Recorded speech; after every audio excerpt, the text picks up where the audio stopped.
नमस्कार, मी कविता। स्वागत आहे तुमचं टेस्टी चव विथ कवितामध्ये। तर आज आपण बनवणार आहोत झणझणीत आणि चविष्ट अशी महाराष्ट्रीयन कढी। तर चला रेसिपीला सुरुवात करूया। त्याआधी चॅनेलला लाईक, शेअर आणि सबस्क्राइब केले नसेल तर करून घ्या।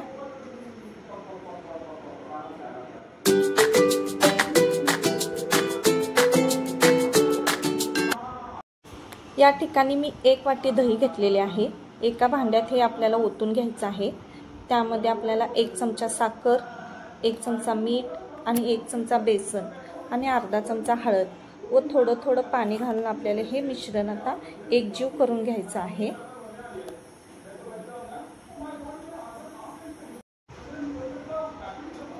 आता फोडणीसाठी 2 चमचे तेल गरम करून घेतलेले आहे। तर त्यामध्ये जिरे, मोहरी, कढीपत्ता आणि हिरवी मिरची व ठेचलेला लसूण यामध्ये टाकून सर्व आता आपल्याला परतून घ्यायचे आहे।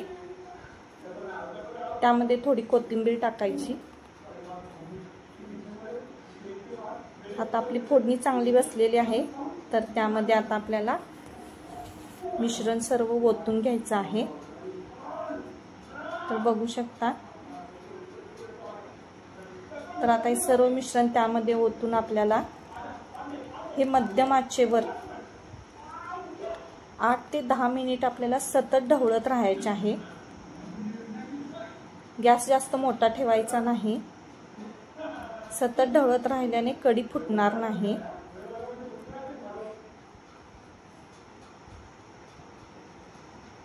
तर बघू शकता आता आपली तयार आहे खमंग व चवदार कढी।